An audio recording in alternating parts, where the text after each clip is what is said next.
అనంతపురం నగరంలో అక్రమాలు, దౌర్జన్యాలు, అవినీతిపై ఆధారాలు ఉంటే మాట్లాడాలంటూ టీడీపీ నాయకులు అన్న మాటలకు నగర మేయర్ వసీం చాలా స్ట్రాంగ్ స్ట్రోక్ ఇచ్చారు. మీకు ఎన్ని ఆధారాలు కావాలి, ఎన్ని ఆడియో కాల్స్ కావాలి చెప్పాలని నగర మేయర్ వసీం సవాల్ విసిరారు. ఎక్కడెక్కడ ఏం చేస్తున్నారన్నది కళ్లకు కట్టేలా వివరించారు. మరి ముఖ్యంగా అక్రమ వసూళ్లు, అభివృద్ధి పనుల్లో బెదిరింపులు, ఎమ్మెల్యే పిఏ వార్నింగ్లు ఇలాంటివన్నీ ఆయన చాలా వివరంగా చెప్పారు. ఇందులో కొన్నింటి గురించి ప్రస్తావిస్తూ అనంతపురం టౌన్ ప్లానింగ్ అంటేనే ప్రతి ఒక్కరూ భయపడే పరిస్థితి వచ్చిందని అన్నారు. శారదానగర్లో కళ్యాణ మండపం, టవర్ క్లాక్ వద్ద shopping complex, Ravi petrol bunk, Srinagar కాలనీల్లో పెద్ద ఎత్తున నిర్మిస్తున్న షెడ్లు, వీటికి ఏ విధంగా అనుమతులు వచ్చాయి, ఎవరిచ్చారు, అసలు ఉన్నాయా లేదా అన్నది బహిర్గతం చేయాలన్నారు. అలాగే మీరు ఎవరెవరి దగ్గరికి వెళ్లి బెదిరించారు, అక్రమ వసూళ్లకు పాల్పడ్డారన్నది ఆడియో కాల్స్ కూడా ఉన్నాయన్నారు. 14% బెటర్మెంట్ ఛార్జీలు లేకుండా ఎలా అనుమతులు ఇస్తున్నారు, అవి ఎవరు ఖాతాలోకి వెళ్తున్నాయో కూడా సమాధానం చెప్పాలన్నారు. నగరంలో వేరే కాంట్రాక్టర్లు పనులు చేస్తే ఒప్పుకోరని, వారిని టెండర్లు కూడా వేయనివ్వరన్నారు. కానీ వారైనా పనులు చేస్తారా అంటే అది కూడా ఆపుతారని మేయర్ ఆగ్రహం వ్యక్తం చేశారు. శ్రీనగర్ కాలనీలో ఓ మున్సిపల్ స్థలం ఎవరి పేరు మీద రాయించుకున్నారో చెప్పాలి అంటూ మేయర్ ప్రశ్నించారు. 65 లక్షలతో ఒక్క పార్కు నిర్మాణం జరిగితే ఆ పనులు ఆపాలంటూ ఎమ్మెల్యే పిఏ ఫోన్ చేస్తున్నారని, అసలు ఆయనకు వీటితో ఏంటి సంబంధం అన్నారు. గుల్జార్పేట హౌసింగ్ బోర్డులో 3 నెలలుగా రోడ్డు తవ్వి వదిలేశారని, రంజాన్ నెలలో అక్కడ ముస్లింలు తీవ్ర ఇబ్బందులు పడుతున్నారన్నారు. డంపింగ్ యార్డును అక్టోబర్ 2 పూర్తిగా క్లియర్ చేస్తామని చెప్పి ఏడాది నుంచి చెప్తూ ఉన్నారని, ఇప్పుడు మార్చి నెల వచ్చినా కూడా అది పూర్తి చేయనేలేదన్నారు. గతంలో 70 నుంచి 80 మంది పనిచేసే కార్మికులు ఇప్పుడు 15 మంది ఎందుకు పనిచేస్తున్నారని నిలదీశారు. ఇక్కడ మిషనరీ కూడా వెనక్కు ఎందుకు వెళ్ళిందని ప్రశ్నించారు. ఎవరిని మభ్యపెట్టడానికి మీరు ఇవన్నీ చేస్తున్నారు, సమాధానం చెప్పాలన్నారు. ముందు నగరంలో పారిశుద్ధ్యం ఎంత అధ్వానంగా ఉందో ఒకసారి గమనించాలన్నారు. ఆధారాలు అడిగితే ఎన్ని ఇవ్వడానికైనా సిద్ధంగా ఉన్నామన్నారు. నాయకులకు సంబంధించి కొంతమంది నేతలు ఆధారాలు ఉంటే మాట్లాడాలని చెప్పేసి మాట్లాడడం జరిగింది. అనంతపురం నగరంలో జరిగినటువంటి ఆధారాలు ఎన్ని కావాలో చెప్తే దాన్ని చూపిస్తాను. ఆధారాలు ఉంటే మాట్లాడాలా, ఆధారం లేకుండా మీరు మాట్లాడుతున్నారు, మా పైన నిందలు వేస్తున్నారు అని చెప్పేసి మొన్నటి రోజున టీడీపీ నాయకులు నా పైన మాట్లాడడం జరిగింది. టీడీపీ నేతలందరూ కళ్ళుండి కబోదులాగా మాట్లాడిన విషయం కూడా ప్రజలందరూ కూడా ఒకసారి గమనించాలని తెలియజేస్తున్నారు. ఎక్కడెక్కడ అక్రమాలు జరుగుతున్నాయి, ఎక్కడెక్కడ అక్రమాలు చేస్తున్నారు ప్రతి ఒక్కరికి తెలుసు. కూటమి నేతలకి ఇంకా బాగా తెలుసు ఎక్కడెక్కడ అక్రమాలు జరుగుతున్నాయి, ఎక్కడెక్కడ అక్రమాలు చేస్తున్నారు. ప్రతి ఒక్కరికి వాళ్ళకి తెలిసిన విషయమే. కానీ వాళ్ళు చూస్తే ఆధారాలు చూపించమంటున్నారు. కూటమి నేతలు చెప్పడంతో 9% నగరంలో అన్నీ కూడా అక్రమాలు జరుగుతున్నాయి. వాళ్ళు చెప్పినవన్నీ కూడా అధికారులు వాళ్ళకి సహకరిస్తున్న వాటితో ఈరోజు ఏ విధంగా అక్రమాలు జరుగుతున్న విషయం కూడా ప్రజలను కూడా ఒకసారి గమనించాలి. నేను అన్ని ఆధారాలన్నీ బయట పెడతా. ఈ కొన్ని ఆధారాలు చూసుకోండి. శారదానగర్లో కళ్యాణ మండపం చూసుకోండి. తర్వాత టవర్ క్లాక్ దగ్గర ఒక పెద్ద కాంప్లెక్స్ కడుతున్నారు. ఏ ఒక్క అప్రూవల్ లేకుండా కట్టడం జరుగుతుంది. రవి పెట్రోల్ బంక్ దగ్గర పెద్ద పెద్ద షెడ్లు వేయడం జరిగింది. ఏ ఒక్క అప్రూవల్ లేదు, ఏ ఒక్క విఎల్టీ లేకుండా. శ్రీనగర్ కాలనీలో చూసుకుంటే కన్నా పెద్ద పెద్ద షెడ్స్ కూడా వేయడం జరిగింది. అదేవిధంగా గతంలో మన వైసీపీ ప్రభుత్వంలో మున్సిపల్ స్థలాలు కావచ్చు, ప్రభుత్వ స్థలాలు కావచ్చు, మేము అనేక స్థలాలు మేము కాపాడుకుంటూ వస్తుంటే ఈరోజు వారందరూ కూడా ఒక శ్రీనగర్ కాలనీకి సంబంధించి ఒక స్థలం, మున్సిపాలిటీ స్థలంని ఎవరి పేరు మీద చేయించుకున్నారో చెప్పమంటారా? చెప్పండి. ఎవరి పేరు మీద చేయించుకున్నారో చెప్పమంటారా? చెప్పండి, చెప్తాను నేను. ఎన్ని ఆధారాలు కావాలి చెప్పండి మీకు. ఇవన్నీ ఆధారాలతోనే మీకు బయట పెడుతుండేది. వైసీపీ నాయకులు కావచ్చు, మేము కావచ్చు, ఆధారాలు ఉంటే మాట్లాడతాం. గాలి మాటలు మాట్లాడడం. ఇక్కడ ఆధారాలు ఉంటేనే మాట్లాడతాం. ఆధారాలు లేవు, ఊరికే మాపై నిందలు వేస్తున్నారని చెప్పి మాట్లాడితే ప్రతి ఒక్కటి చెప్తా. ఒక ట్రాన్స్పరెన్సీ ఎంక్వైరీ కమిటీ వేద్దాం. ప్రభుత్వం మీద ఉంది కదా, ప్రభుత్వం మీదే వేస్తే కూడా మళ్ళీ మీరు అక్కడ కూడా మేనేజ్ చేసుకుంటారు.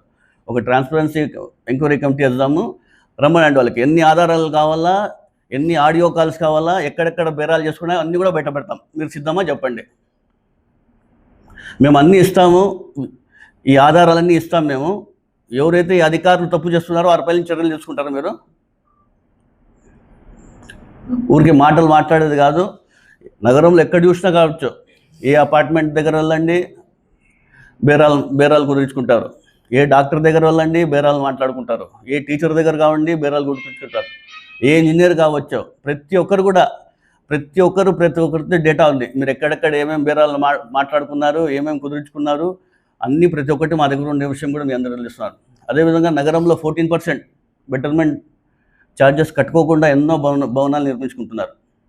ఆ బెటర్మెంట్ ఛార్జెస్ అన్నీ ఎవరి ఖాతాలకు వెళ్తుంటే మీరు ఇవన్నీ అనుమతులు ఇచ్చి కట్టుకుంటున్న విషయం కూడా ప్రజలందరూ ఒకసారి గమనించాలి. ప్రభుత్వానికైతే ఈ సొమ్ము రావడం లేదు, ఎవరు ఖాతాలో మీరు కట్టి భవనాన్ని నిర్మించుకుంటున్నారు కూడా ప్రజలందరూ ఒకసారి గమనించాలి. ఇవన్నీ కూడా ప్రజలు గమనిస్తున్నారు. మీరు ఊరికే ఏదో ఆధారాలు లేకుండా మాట్లాడుతున్నారు అని చెప్పి మభ్యపెట్టే మాట్లాడదని కూడా తెలియజేస్తున్నారు.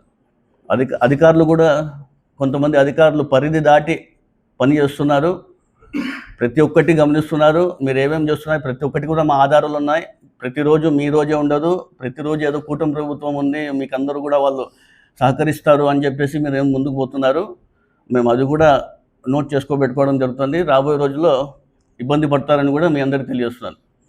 ఇంకా ముఖ్యంగా నగరంలో వేరే కాంట్రాక్టర్లు ఎవరు పని చేయకూడదు. ఇక్కడ కేవలం వాళ్ళకి సంబంధించి కొంతమంది కాంట్రాక్టర్లే టెండర్లు వేసుకోవాలా, వాళ్ళే పనులు చేసుకోవాలా. ఈరోజు అనంతపురం నగరంలో శ్రీనగర్ కాలనీకి సంబంధించి ఒక పార్క్ ఉంది. దాదాపుగా 65 లక్షల రూపాయలతో 4 రోజుల కింద పని ప్రారంభించడం జరిగింది. మళ్ళీ బేరాలు కుదరలేదో ఏమో కాదు, ఇక్కడ ఉన్నటువంటి స్థానిక ప్రజాప్రతినిధి పిఏ ఫోన్ చేసి పని ఆపమంటాడంట. మేమందరం కూడా పని జరగాల, ప్రజలకు ఇబ్బంది పడకూడదు, పని చేయాలని చెప్పేసి మేము వెంటబడుతుంటే అధికారులకు జరిగే పనులకు వీళ్ళు పనులు ఆపమంటుంటే ఎంత దౌర్భాగ్యం ఉన్నారో వీళ్ళని కూడా ఒకసారి గమనించాలి. ఎన్నో రోజులు పెండింగ్ ఉన్నారు. అక్కడ ఆ గోడ పడిపోయింది, ఆ పార్క్లో చాలా మంది ఇబ్బంది పడుతున్నారని చెప్పి అనేక సార్లు మేమే అక్కడ అంతా మా పాలకవర్గం వెళ్ళి మేము శాంక్షన్ చేయించడం జరిగింది 65 lakhsతో. చేయించిన తర్వాత అది వాళ్ళకు వెంటబడి పని చేయించి స్టార్ట్ చేసినాక పని మొదలైన తర్వాత 4 రోజులకి పని ఆపమని పిఏ గారు ఫోన్ చేసి చెప్తారంట. ఆయనకి ఏం సంబంధం? ఆయనకి పిఏ గారు అధికారులకు ఫోన్ చేసి బెదిరిస్తున్నాడు. ఆయన ఇప్పుడే అభివృద్ధి లేదు అని చెప్పేసి ఇక్కడ అందరూ ప్రజలు ఉంటే జరిగే పనులకి వీళ్ళు అడ్డం పడుతుంటే ఎంత దారుణంగా పరిస్థితి ఉండగా ఒకసారి గమనించాలి. అదేవిధంగా స్థానిక ప్రజాప్రతినిధి ఇంటి ముందర 1 కోటి రూపాయలతో 15 ఫైనాన్స్లో శాంక్షన్ అయితే జనవరి 1వ తారీఖున భూమి పూజ చేశారు. అది కూడా వెట్ మిక్స్ కూడా పని పూర్తి కాలేదు. దాదాపుగా 2.5 నెలలు అయితే ఇప్పుడు కూడా పని పూర్తి కాలేదు. పనులన్నీ మీకే కావాలా, మీ కాంట్రాక్టర్లకే, కానీ పనులు మాత్రం చేయని పరిస్థితి. వేరే కాంట్రాక్టర్ మాత్రం ఇక్కడ వచ్చి టెండర్ వేసినా కూడా బెదిరించి మనకు రానికున్నట్టు చేస్తారు. పనులు వండి చేయమంటే కూడా అవి కూడా చేయరు. ఆ గుల్జార్పేటలో చూసుకుంటే కూడా దాదాపుగా 3-4 నెలలు అవుతుంది. రంజాన్ నెల వచ్చేసి అనేక సార్లు చెప్పడం జరిగింది. ఏం అధికారులు కూడా నిద్రపోతున్నారా ఇక్కడ? ఏమన్నా కేవలం భూమి పూజలు చేస్తారు తప్ప ఏ ఒక్క కార్యక్రమం కూడా ముందుకు పోని విషయం. ఏవో కొన్ని రోడ్లు చేస్తున్నారు, మధ్యలో ఆపేస్తున్నారు. అవి కూడా ఏదో బేరాలు కుదరలేదు మాట్లాడుకోవడం. వీళ్ళకి సెట్ అయితే మళ్ళీ చేయమంటారు, లేదంటే అట్లా ఆపేయమంటారు. ప్రజలు ఏమన్నా కానివ్వండి అక్కడ. ఇవన్నీ కూడా ప్రజలకు ఒకసారి గమనించాలని కూడా పదే చెప్పడం జరుగుతుంది. అక్టోబర్ 2వ తారీఖున గాంధీ జయంతి రోజున అయిపోతుందని చెప్పేసి మంత్రి నారాయణ గారు వచ్చినప్పుడు కూడా చెప్పడం జరిగింది. ఇక్కడ స్థానిక ఎమ్మెల్యే గారు కూడా అయిపోయి మేము తరలిచ్చేస్తాం, ఇక్కడ పార్క్ చేసేస్తాము అని చెప్పి అక్టోబర్ 2 చెప్పా. మళ్ళీ డిసెంబర్లో పూర్తవుతుందని చెప్పేసి పట్టాభి గారు వచ్చారు. అప్పుడు అది ఆయన కూడా చెప్పారు అక్టోబర్ పై, నవంబర్ పై, డిసెంబర్ పై, మరి జనవరిలో వచ్చారు ఆయన. పట్టాభి గారు వచ్చారు, మళ్ళీ మార్చిలో అయిపోతుందన్నారు. ఇప్పుడు మార్చి కూడా స్టార్ట్ అయిపోయింది. దాదాపుగా అక్కడ 70-80 మంది లేబర్ పనిచేసేవాళ్ళం. ఇప్పుడు కేవలం 15 మంది పనిచేస్తున్నారు. ఎందుకంటే కన్నా మళ్ళీ వెనకాల ఏముందో ఎవరు శక్తులు దీన్ని ఆపుతున్నారు విషయం కూడా నాకు తెలియని పరిస్థితి. ఒక మిషనరీ కూడా వెనక్కి తీసుకొని వెళ్ళిపోవడం కూడా జరిగింది. ఈయన చూస్తే అక్కడ పెద్ద పార్క్ చేసేస్తాను నేను, ఈ డంప్ యార్డ్ని తరలిచ్చేస్తాను అని చెప్పేసి దాదాపుగా గత జూన్ జూలై నుంచి చెప్తూనే అన్నాడు. 8-9 months 10 months అయిపోయింది. ఇప్పటికీ చెప్పేది దానికన్నా మాటలు ఉండాలా. కేవలం మభ్య పెట్టుకుంటూ ముందుకు పోతున్నారు తప్ప ఏ ఒక్క కార్యక్రమం కూడా ఇక్కడ ముందుకు పోకపోవడం కూడా చాలా దురదృష్టం తెలియజేస్తున్నాను. కేవలం మాటలకి పరిమితమైనారు తప్ప ఏ ఒక్క కార్యక్రమం కూడా ముందుకు పోవడం.